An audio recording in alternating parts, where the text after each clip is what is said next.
karena godaan banyak. Jalan menuju kepada kebaikan penguatan iman itu rintangannya dahsyat, cobaannya kuat, rintangannya banyak karena memang Allah menguji begitu ya, Allah menguji. Jalan menuju kepada kebaikan itu Allah menguji, dan ketika lolos itulah hamba-hamba yang dipilih oleh Allah Subhanahu wa Ta'ala. Dan dalam surah-surah di dalam Al-Quran itu makanya banyak ayat-ayat yang Allah sandingkan antara orang beriman dan beramal saleh. Karena orang beriman itu pasti beramal saleh. Dan ujung ayatnya Allah memberikan balasan, kemenangan, keberuntungan, dan banyak itu balasan Allah itu adalah surga yang mengalir di bawahnya sungai-sungai.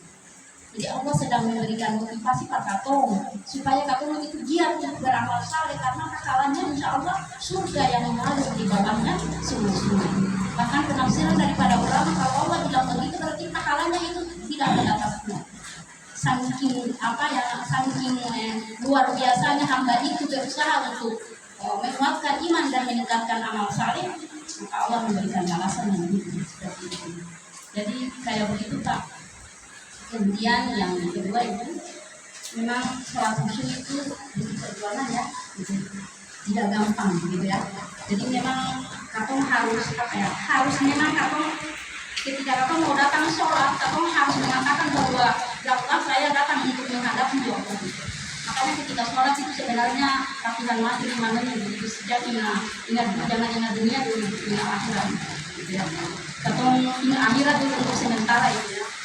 Kerjakanlah dalam hadisnya itu, kerjakanlah akhiratmu, kerjakanlah duniamu seakan-akan engkau hidup selama-lamanya, dan kerjakanlah akhiratmu seakan-akan engkau mati.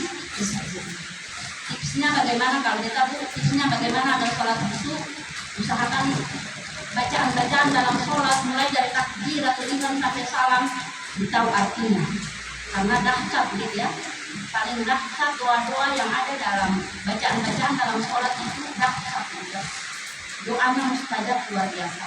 Jadi insya Allah kalau katong bisa tawakal mengarti mulai dari takbir sampai salam, ya katong katong larut begitu ya dalam bacaan-bacaan itu, karena katong tawakal mengarti. Katong larut begitu ya, katong sehingga apa-apa lagi karena katong larut begitu ya dalam bacaan-bacaan itu gitu ya, katong harus dalam bacaan itu.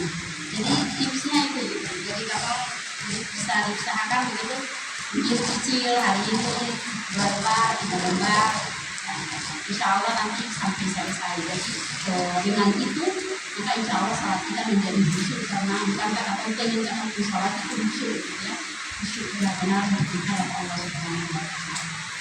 Kita kira maka di sini para dengan berat selalu bersama dengan Ayu dan Beliau. Jadi boleh dikatakan ini tips. Kalau berbicara tips tadi ada juga itu sudah disampaikan.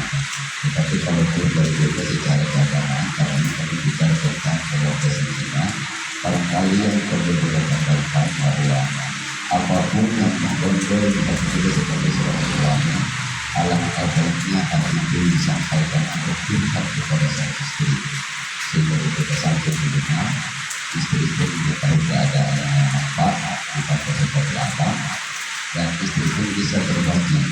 Kita saling berbagi itu dalam arti bahwa seorang istri yang baik juga adalah istri yang pandai menyenangkan hati suami.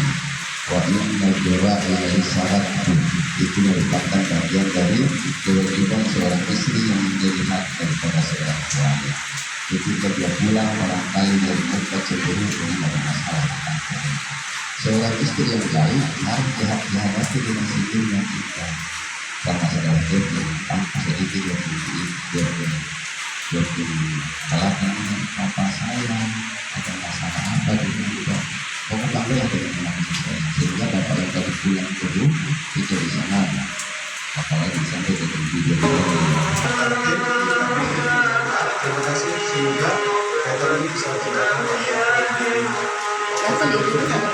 bisa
الهجرة رحلة هادينا، حمل الإسلام لنا دينا.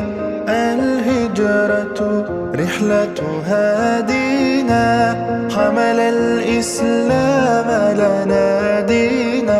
فسلام